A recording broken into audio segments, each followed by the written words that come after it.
మీ business ఏదైనా మీ ఊర్లో promotion చేయాలంటే అది సుమన్ టీవీతోనే సాధ్యం. ఇప్పుడే సంప్రదించండి. సమాజంలో మన చుట్టూ చాలా మందిని చూస్తుంటాం, కానీ నిరుపేదలు అంటే నిర్వచనంగా కొందరు ఉంటారు. అలాంటి ఒక కుటుంబాన్ని ఈరోజు మీ ముందుకు తీసుకొస్తున్నా. నిజంగా మన చుట్టుపక్కల ఎంతో మంది కోటీశ్వరులు రాజకీయాల కోసం, తాగుడు కోసం లక్షల రూపాయలు వెచ్చిస్తారు, కానీ ఎవరైనా 3 పూటల తినడానికి తిండి లేదంటే కనీసం వారికి భోజనం పెట్టేందుకు కూడా ముందుకు రారు.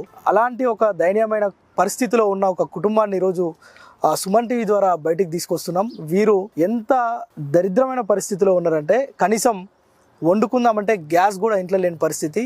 ఆ కుటుంబం ఆర్థిక పరిస్థితి మొత్తం చిన్న భిన్నం అంటే ఒక ఉదాహరణగా ఈ కుటుంబాన్ని చూపించవచ్చు. ప్రస్తుతం మనం కట్టంగూరు మండలం ఐటిపాముల గ్రామంలో ఉన్నాం. ఆ ఇంట్లోకి వెళ్దాం. ఒకసారి ఆ ఇంటి పరిస్థితిని మీకు కళ్ళకు కట్టినట్టు చూపించే ప్రయత్నం అయితే చేస్తా. ఈయన పేరు రమేష్, ఈ కుటుంబ యజమాని పేరు రమేష్. ఈ ఇంట్లో రమేష్కి ఒక 3 పిల్లలు ఉన్నారు. ఆయన భార్య కొంత మానసిక పరిస్థితి బాగలేక ప్రస్తుతం ఆసుపత్రిలో ఉంది. ఇది రమేష్కి సంబంధించిన ఇల్లు.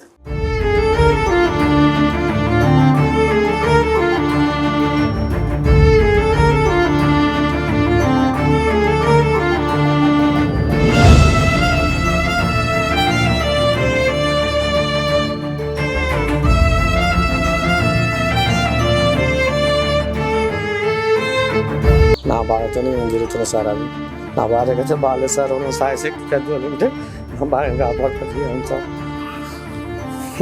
తిన్నారా మధ్యాహ్నం? ఇప్పుడు సార్ అన్నం లేదు, అన్నం అంటే గ్యాస్ అయిపోయింది. గ్యాస్ లేదా ఇప్పుడు? లేదు. పొద్దుగాల నుంచి ఏమైనా తిన్నారా? అంటే పొద్దుగాల పక్క వాళ్ళు టిఫిన్ ఇచ్చారు ఫ్రెండ్స్, వాళ్ళు తీసుకొని పోరగాళ్ళు టిఫిన్ తిన్నారు, కానీ అన్నం ఏం తినలేదు సార్. సో ఇదే కట్టంగూర్ మండల పరిధిలోని ఐటిపాముల గ్రామం. ఈ గ్రామంలోనే మనం చెప్పుకున్న రమేష్ ఇల్లు ఇది. ఇదే రమేష్ ఇంటి గోడలు. ప్రస్తుతం ఆయన నివాసం ఉంటున్న ఇల్లు. ఆయనకు ఒక 3 పిల్లలు. ప్రస్తుతం భార్య చికిత్సలో ఉంది, ఒక ప్రైవేట్ ఆసుపత్రిలో చికిత్స పొందుతుంది. ఈ ఊరికి సంబంధించిన కొందరు సుమన్ టీవీని సంప్రదించి, అన్న మా ఊర్లో ఒక వ్యక్తి పరిస్థితి, ఒక వ్యక్తి కుటుంబ పరిస్థితి చాలా దయనీయంగా ఉంది అంటే చెప్పిరు, కళ్ళకు కట్టినట్టు చెప్పిరు. ఆ ఇంటి గోడలు చూస్తేనే నీకు సగం అర్థమైపోద్దనా అని చెప్పిరు. ఇక్కడికి వచ్చి చూస్తే నిజంగా కళ్ళకు కట్టినట్టుగా అనిపిస్తుంది. ఈ గోడలు ఇదే అయిన ఇల్లు. ఈ బస్తాలతోటి ఈ కర్రలకు మోప్ చేసుకొని ఇల్లు మొత్తం కూడా, అంటే పైన ఒక రేకులు ఉన్నాయి, మొత్తం ఇల్లు కేవలం ఈ బస్తాలతోటే నిర్మించుకున్న పరిస్థితి. మనం ఒక్కసారి ఇంటి బయట వాతావరణం చూడొచ్చు. ఇక్కడ బాత్రూమ్ ఉంది, ఒక గోడలు లేవు, డోర్ లేదు. హాఫ్ వెనకట అంటే అడవుల్లో చెట్లకు సంబంధించిన కొమ్మలు అడ్డం పెట్టుకొని స్నానం చేసిన పరిస్థితి ఇక్కడ కనిపిస్తుంది. ఇంతటి దయనీయమైన పరిస్థితిలో ఈ కుటుంబం ఉంది. అసలు ఎందుకు ఇలాంటి పరిస్థితి వచ్చింది ఒకసారి మనం లోపలికి వెళ్ళి రమేష్ తోటి మాట్లాడదాం. రమేష్ ఏం చేసేవాడు, అసలు ఎందుకు ఇంతటి పరిస్థితి వచ్చింది అనేది ఒకసారి కొంచెం మాట్లాడి, నిజానికి ఇలాంటి వారికి కదా సహాయం చేయాల్సింది. ఇలాంటి వారికి చాలామంది ఆపన్నహస్తం అందించాల్సిన అవసరం ఉంది. ఇలాంటి నిరుపేదలను ఆదుకోవాలి. వాళ్ళ పిల్లలు కూడా ఉన్నారు, వాళ్ళు కూడా ఏం చదువుతున్నారు, వాళ్ళ మెయింటెనెన్స్ ఎలా వెళ్తుంది ఒకసారి మాట్లాడదాం. సో ఇదే దయనీయమైన పరిస్థితిలో ఉన్న రమేష్ కుటుంబం. ఆయనకున్న 3 పిల్లల్లో ఒకరు ఆసుపత్రిలో ఉన్నారు, జ్వరం వచ్చి. వాళ్ళ వైఫ్ కూడా ప్రస్తుతం మానసిక స్థితి సరిగ్గా లేక ఒక ప్రైవేట్ ఆసుపత్రిలో చికిత్స పొందుతుంది. రమేష్ మనతో ఉన్నాడు, ఒకసారి మాట్లాడదాం. రమేష్, ఎలా ఉన్నావు? ఉన్నాం సార్, ఎట్లా ఉన్నాం? బాగానే ఉన్నాం. ఎందుకు ఇంత నాగరికత పెరిగిన రోజుల్లో కూడా నువ్వు ఇలా ఇంటికి బస్తాలు కట్టుకొని ఎందుకు నివాసం ఉంటున్నావు? ఏంది నీ పరిస్థితి అసలు? మా భార్యకు పరిస్థితి బాగాలేదు సార్. కొద్దిగా అనారోగ్యంతో ఒక 7 ఏళ్ల సంది ఇబ్బంది పెడుతుంది. ఏమైంది? మానసికం మెంటల్తో ప్రిపేర్ అయ్యి ఎందుకో ఒళ్ళుడు, ఆమె ఒళ్ళుడు, ఆమె మాట్లాడుకున్నాడు, వంట చేయకపోవటం, నిద్రపోకపోవటం, ఇట్లా బయటికి పోయి ఓలింగల బట్టాల పండుకోవటం, ఆ రోడ్ల మీద తిరగటం, ఇట్లా ఒక 7 ఏళ్ల సంది చేసింది సార్. 7 ఏళ్ల సంది చేస్తుంటే నాకు ఉన్నంత సోమతోనే ఇట్లా ఊర్లలో దేవుళ్ళు దయాలంటారు కదా సార్, అంటే దేవుళ్ళని దయాలని అన్ని తిప్పిన సార్. ఎక్కడ తిప్పినా ఎక్కడ సెట్ కాలేదు. ఎర్రగడ్డకు పోతే సెట్ అయ్యిందంటే ఎర్రగడ్డ కూడా 1 ఇయర్ ఉన్నా సార్, అక్కడ కూడా సెట్ కాలేదు. 1 ఇయర్ ఉన్నావా ఎర్రగడ్డలో? ట్రీట్మెంట్ కోసం 4 నెలలు ఉన్నా. 6 నెలలు మందులు తెచ్చి వాడిచ్చిన, అట్లా కూడా సెట్ కాలేదు. సెట్ కాకపోతే ఇక్కడ ప్రైవేట్ హాస్పిటల్లో పోతానికి నాకు స్తోమత లేక నా ఏదో వచ్చిన 500-600 కూలి వస్తుంది నాకు. అన్న ఏం చేస్తుంటావు నువ్వు? నేను ఇట్లా కూలినాలు పని చేస్తుంటా. కూలినాలి పని చేస్తుంటావు. ఎంతమంది పిల్లలు? 3 కొడుకులు. 3 కొడుకులు. ఏం పేరు మీ ఆవిడ పేరు? నిర్మల, చెడిపల్లి నిర్మల. నిర్మల. అంటే మొదటి నుంచి బానే ఉండేదా? బానే, పెళ్ళైనాక బానే. మ్యారేజ్ ఎప్పుడైంది? 2007 మ్యారేజ్. ఇప్పటి నుంచి ఆమెకు మానసిక స్థితి సరిగ్గా లేదు.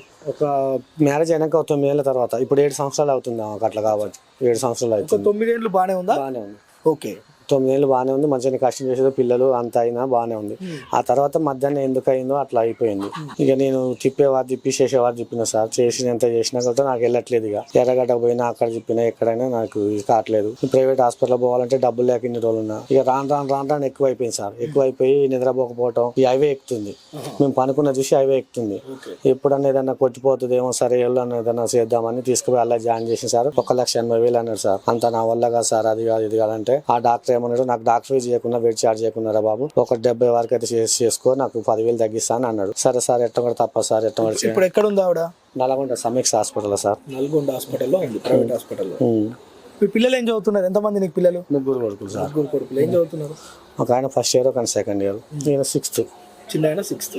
చదువుతున్నారా ఇప్పుడు పిల్లలు? ఇప్పుడు ఏం లేదు సార్, ఇంటికాడ నేను పనికి పోతున్నా, చెప్పేటోళ్ళు లేరు, వాళ్ళు కాలేరు, బళ్ళలకు పోటలేరు, ఇప్పుడు వాళ్ళు ఆగమైపోయారు, పోవట్లేరు అసలే. నేను చెప్తే పోతున్నా నాన్న అంటారు, వాళ్ళు దండలు బట్టి తిరుగుతారు. ఈ మంది లేక అన్నం వండేటోళ్ళు లేరు, నేను వచ్చి వంటేనేమో తింటారు, లేకపోతే లేదు. ఇక ఆమె ఉండదు. ఇప్పుడు ఆ బియ్యం కూడా లేవు, ఆ గ్యాస్ కూడా అయిపోయింది. ఇక ఇంటి పక్కల వాళ్ళ ఇల్లు చాలా తెచ్చిస్తే తింటారు, ఉంటుంది. ఇక నేను కూడా ఆ తల్లి లేదు కదా, నాకు అసలు బెదిరించబట్టుకోలే, ఇక బళ్ళకి ఎందుకు పోవట్లేరని. సరే ఆమె మంచిగా నాకు ఏదో అవుతారు, లేకపోతే చదువుకుంటారు, కానీ నా బాధతో నేను తిరుగుతున్నా సార్. అది నా భార్యకైతే బాగాలేదు సార్. సాయశక్తి పెద్దలు ఉంటే బాగా కాపాడుతుంది సార్. తిన్నారా మధ్యాహ్నం? ఇప్పుడు సార్ అన్నం లేదు, అన్నామంటే గ్యాస్ అయిపోయింది. గ్యాస్ లేదా ఇప్పుడు? పొద్దుగాల నుంచి ఏమైనా విన్నారా? అంటే పొద్దుగాల పక్క వాళ్ళు టిఫిన్ పెట్టించారట, ఫ్రెండ్స్ వాళ్ళు తీసుకెళ్ళారు. వాళ్ళు టిఫిన్ తిన్నారు కానీ అన్నం తినలేదు సార్. తినలే. ఇట్లా మరి గ్యాస్ అయిపోయింది అంటున్నావు, బియ్యం లేవు అంటున్నావు. తెచ్చి కట్టెల మీద ఉంటుంది సార్. ఇప్పుడు కట్టెల మీద బియ్యం తెచ్చి కట్టెల మీద తినాలి. ఆల్మోస్ట్ టైం 2 అయిపోయింది. ఎప్పుడు వండుతావు, ఎప్పుడు పెడతావు? ఏం చేస్తా, ఇంతసేపు ఎండ ఉందని వండలేదు సార్. ఎండ ఉంది బాగానే వండలేదు, ఇప్పుడే వందామని చూస్తున్నా, పైన కడిగేస్తున్నా. అది సార్ పరిస్థితి.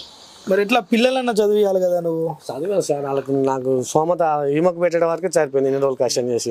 ఇంకా వాళ్ళకి పెట్టాలి, బుక్స్ అంటే ఏదో బట్టలు అంటే వాళ్ళకు అవి ఎగ్జామ్ అవి అంటే కట్టాలంటే నాకు వెళ్తలేదు. సోమత ఇంటర్ 2nd ఇయర్ పిల్లలకి నువ్వు ఎగ్జామ్ ఫీజులు అవి ఉంటాయి. ఇప్పుడు పరీక్షలు వచ్చే సమయం అయింది, ఎట్లా మరి వాళ్ళ పరిస్థితి ఎట్లా? ఎట్లా అంటే ఏం చేయాలి సార్, చేసేవారు చేసిన. ఆ మేడాలు కూడా ఫోన్ చేశారు ఎగ్జామ్ ఫీజు కట్టమని. మా భార్యకి ఇట్లా ఉంది మేడం అని చెప్పిన. ఇంకా వాళ్ళు కూడా ఏం కాల్స్ చేస్తలేరు. ఎవరన్నా దయసాల్చి ఎవరన్నా ఇస్తారేమో అని అట్లా కూడా ఫోన్లు చేసిన. ఎవరు హెల్పింగ్. ఇప్పుడు నువ్వు పనికి పోతూనే ఉన్నావా? పనికి ఏడబోతుంది సార్. ఈ 4-5 రోజులు నా హాస్పిటల్ ఉంది కదా, ఆమె చుట్టూ తినడు, ఈ పిల్లలకు వచ్చి ఆలో ఇది అడుకొచ్చి వండి పెట్టుడు, అదే సరిపోతుంది. ఇంకా పని కూడా పోవట్లేదు. ఇప్పుడు 15 రోజులు అవుతుంది. ఒకసారి పిల్లలతో కూడా మాట్లాడదాం. ఇప్పుడు తను చెప్పేది ఏంటంటే ఇంట్లో గ్యాస్ లేదు, బియ్యం కూడా అయిపోయినాయంట. ఎండ ఉందని ఆ కట్టెల పొయ్యి మీద ఉండలేదు, బయట ఉంది కట్టెల పొయ్యి. సో పిల్లలు దాదాపు ఇప్పుడు 2 అవుతుంది. మనకు ఉదయం ఎవరో చెప్పారు ఇలా ఉంది కుటుంబ పరిస్థితి అని. మనం వచ్చే వరకు దాదాపు 2 అయింది. ఇప్పటి వరకు ఏం తినలేదు. పొద్దుగాల ఎవరో పెట్టిస్తే తిన్నారట. పిల్లలతో ఒకసారి మాట్లాడదాం. బాబు ఏం చదువుతున్నావు నువ్వు? ఏం చదువుతున్నావు? 6th. ఏం పేరు? యశ్వంత్. మమ్మీకి ఏమైంది? కొంచెం తిక్కలు చేస్తుంది. ఎప్పటి నుంచి చేస్తుంది? నువ్వు ఎప్పుడన్నా ఆడుకున్నావా మమ్మీతోటి? మంచిగా ఉండేదా అప్పుడు? ఎన్ని రోజులు అవుతుంది ఇట్లా అయ్యి? మరి తెలియదు నీకు. ఇప్పుడు హాస్పిటల్లో ఉందా, వెళ్తున్నావు అక్కడికి, చూస్తున్నావా? వెళ్ళలేదు ఎందుకు? స్కూల్కి వెళ్తున్నావు? పోనీ ఏ స్కూల్ నువ్వు? జెడ్పిహెచ్ఎస్.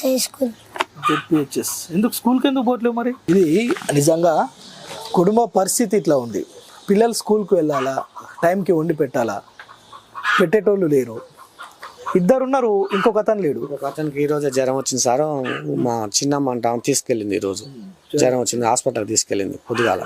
అట్నే గవర్నమెంట్ హాస్పిటల్ చూసుకొని ఇంటికి తీసుకెళ్ళి. ఇప్పుడు ఒకటి చెప్పండి, ఇప్పుడు హాస్పిటల్ వాళ్ళు ఏమంటున్నారు, ఎంత ఖర్చు అవుతుంది అంటున్నారు? ఎవరన్నా సాయం చేస్తానికి ముందుకు వస్తున్నారా? అంతవరకు ఎవరు రాలేదు. మీరు ఇక్కడ ఓట్లేసి ఉంటారు కదా, ఎంతకాలం అయింది ఇక్కడ ఉండబట్టి మీరు? మాకు ఓటు ఇక్కడ లేదు సార్, అక్కడ ఉంది. ఇక్కడ లేదు. ఇండోర్లో ఉంది, అంది అక్కడనే ఉన్నది. ఓటు హక్కు ఎవరన్నా అంతో ఇంతో ఇంత బువ్వ పెడతారు కానీ డబ్బులు ఇచ్చేటోళ్ళు ఎవరు లేరు సార్. ఎవరు లేరు. ఇంతవరకు అయితే ఇవ్వలేదు. మా ఊరు కొద్దిగా ఫ్రెండ్స్ పోరగాళ్ళు ఉండి ఈ రేషన్ కార్డు తీసుకుపోయారు కానీ ఇంకా సార్ కూడా ఇంకేం స్పందించలేదు, ఏం చెప్పలేదు. ఈ రోజు కూడా వెళ్ళొచ్చినాం, చేద్దాం అన్నాడు కానీ ఇంతవరకు ఇవ్వాలి, ఏం చేయలేదు సార్. ఇంతవరకు అయితే ఇవ్వాలి రాలేదు. ఎంత ఖర్చు అవుతుంది అంటున్నారు హాస్పిటల్లో? 1.60 అవుతుంది అంటారు సార్. 1.60 అది 15 రోజులకే. 15 రోజులకి. ఆ 15 రోజులకు తగ్గపోతే ఇంకా 5 రోజులు పెట్టాలా, ఇంకా 10 రోజులు పెట్టాలా, ఎక్స్ట్రా పెడితే మళ్ళీ ఎక్స్ట్రా అమౌంట్.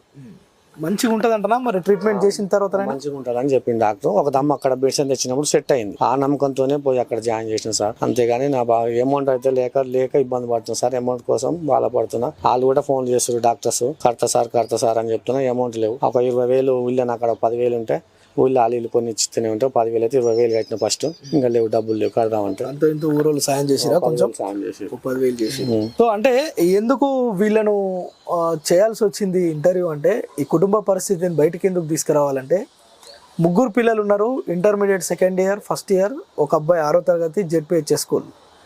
ఉదయం స్కూల్కి వెళ్ళాలంటే వాళ్ళని లేపి తయారు చేసే వాళ్ళు కావాలి, వండి పెట్టేటోళ్ళు కావాలి. ఆలన పాలన చూసే తల్లి లేదు. ఇప్పుడున్న రమేష్ ఈ 3 పిల్లల్ని చూసుకోవాలి, వీళ్ళకు కనీసం కొంత భోజనం పెట్టాలి, ఆడ హాస్పిటల్లో ఉన్న భార్యను చూసుకోవాలి. అక్కడ 1,50,000 ఖర్చు అవుతుంది అని అంటున్నారు. అక్కడ డబ్బులు కట్టాలి, ఇక్కడ ఈయన పనికి పోవాలి. పనికి పోయి ఈ పూటకు బియ్యం తెస్తేనే వీళ్ళు వండుకునేది. ప్రస్తుతం గ్యాస్ కూడా లేదంట, బయట కట్టెల పొయ్యి రెడీగా ఉంది. అందులో కట్టెలు పెట్టి ఇప్పుడు ఆయన వండితే పిల్లలు తింటే అది వాళ్ళ కుటుంబ పరిస్థితి. ఇంకా వీళ్ళకు స్కూలుకు పోవాలి, పరీక్షలు రాయాలి అనే ఆలోచన లేదు. ఎందుకంటే intermediate second year exam fees కట్టాలి 1,700 రూపాయలు, అది కూడా లేదు. ఒకవేళ పిల్లగాని చదివిద్దామని 1,700 ఈడ కడితే హాస్పిటల్లో అక్కడ తన భార్య జరుగుతున్న ట్రీట్మెంట్కు అంతో ఇంతో మెడిసిన్కో దానికో దీనికో అయ్యే ఖర్చు, ఈయన నల్గొండకు వెళ్ళి వచ్చే ఆ ఛార్జీలు కూడా తన దగ్గర లేని పరిస్థితి. సో ఇలాంటి దయనీయమైన పరిస్థితిలో ఈ రమేష్ కుటుంబం ఉంది. ఇప్పటికి కూడా ఈయన ఆశ ఏంటంటే ఎవరైనా సాయం చేస్తారేమో, తన భార్యను బతికించుకుందామనే ఒక బాధ. పిల్లలతోటి మాట్లాడితే వాళ్ళు మాట్లాడలేని పరిస్థితి. ఎందుకు స్కూల్కి పోతలేమో తెలియదు, టైంకి తినేది లేదు. దాదాపు 2 అయిపోయింది, ఇప్పుడు 2:30 అవుతుంది. భోజనం పెట్టే పరిస్థితి లేదు. ఎవరో ఊరోళ్ళు వాళ్ళు వీళ్ళు తెచ్చి పెడితే తినడం, ఆ పూట గడుపుకోవడం, నైట్ పడుకోవడం. ఓవైపు బయట విపరీతమైన చలి. కేవలం ఈ బస్తాలు అడ్డం పెట్టుకుని ఉంటున్న ఈ ఇంట్లోనే వీళ్ళు 3 కూడా ఉంటూ ఇక్కడ జీవనం గడిపిస్తున్న పరిస్థితి. వీళ్ళను ఇక్కడున్న ప్రజాప్రతినిధులు కావచ్చు, ఎవరున్నా మనసున్న మహారాజులు ఎవరైనా ఆదుకొని తన కొంత ఆర్థిక చేతనిస్తే తన భార్యను కాపాడుకోవడంతో పాటు పిల్లల్ని చదివించుకుంటావా? ఆమె బాగాలేదని వదిలేస్తావా? లేదు సార్, చదివించుకుంటా కానీ డబ్బులు లేక ఆగిపోయింది సార్. పిల్లలు చదివించుకుంటా, ఎవరైనా పిల్లలకి సాయం చేసి చదివించుకుంటా. సో పిల్లల్ని కూడా చదివించుకోవాలనే ఒక దృక్పథం ఆయనలో ఉంది. ఎందుకంటే చదువే మూలాధారం అని మనం అంటుంటాం. ఇలాంటి వారికి సాయం చేయాలి వాస్తవానికి. సో నీకు ఈయన కుటుంబానికి ఎవరైతే మానవతావాదులు ఉంటారో, సేవా కార్యక్రమాలు చేస్తున్నామని చెప్పుకునే వాళ్ళు ఉంటారో, వాళ్ళు కూడా ఇలాంటి వ్యక్తులను వీళ్ళను కొంత ఆదరిస్తే కుటుంబం బాగుపడడంతో పాటు అత్యంత దయనీయమైన పరిస్థితిలో ఉన్న తన భార్యను కూడా కాపాడుకోవడానికి ఆయన సిద్ధంగా ఉండు. సో ఇప్పుడు ఏం కోరుకుంటున్నావు రమేష్ గారు? ఇప్పుడు పిల్లల చదివించలేని పరిస్థితిలో ఉన్నా సార్. కొద్దిగా నా భార్యను కాపాడుకునే పరిస్థితిలో ఉన్నా. ఆమె కాడికి పోతే వీళ్ళ కాడికి వచ్చేటట్లేదు, ఈమె కాడికి పోతే వాళ్ళ కాడికి కొట్టేటట్లేదు. నాకు నా పిల్లలకు కొంత సాయం చేయాలి, స్కూళ్ళకు నా భార్యను బతికించడానికి కొద్దిగా సాయం చేసి పెద్దవాళ్ళు ఓళ్ళు చేసినా వాళ్ళకు దండం పెడుతున్నా సార్. నా భార్యను బతికించుకొని నా పిల్లలు చదువుతానికి కొద్దిగా హెల్పింగ్ చేయాలి, అంతే సార్. నాకేమో అవసరం లేదు. సో ఆయన కోరేది కూడా అదే. ఎవరన్నా మానవతావాదులు ఉంటే సాయం చేస్తే నేను నా భార్యను బతికించుకుంటా, పిల్లల్ని చదివించుకుంటా అనే ఒక సంకల్పంతో ఆయన ఉన్నాడు. ఎవరైనా మానవతావాదులు ఉంటే రమేష్ కుటుంబాన్ని ఆదుకోవాల్సిందిగా సుమన్ టీవీ తరపున విజ్ఞప్తి చేస్తున్నాం. మీకు ఫోన్ ఉందా? ఫోన్ పే ఉందా? ఉన్నదండి. Phone pay, Google pay number ఏమైనా ఉంటే చెప్పండి. 8340886813. అన్నిటికీ అదే నెంబర్ అండి. ఫోన్ పే రమేష్ అని వచ్చింది. ఇది ఆయన phone number. At the same time ఆయన ఫోన్ పే, గూగుల్ పే కూడా అదే. ఎవరైనా ఆర్థిక సాయం చేయాలి. చూసారు కదా, నిజానికి కూడా కంటికి కనిపిస్తుంది. ఇక్కడ తల్లి లేని పిల్లలు ఉన్నారు, చదువుకోవాలి, పరీక్షలు రాయాలి, భోజనం చేయాలన్నా కానీ పరిస్థితి దయనీయంగా మారింది. మమ్మల్ని ఆదుకోండి, మేము కొంత రుణపడి ఉంటామని చెప్పి వేడుకుంటున్న పరిస్థితి రమేష్ది.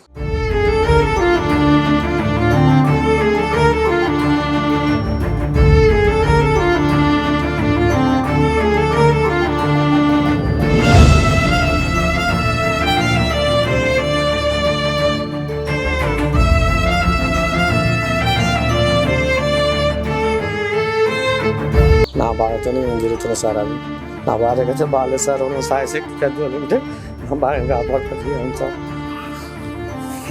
తిన్నారా మధ్యాహ్నం? ఇప్పుడు సార్ అన్నం లేదు, గ్యాస్ అయిపోయింది.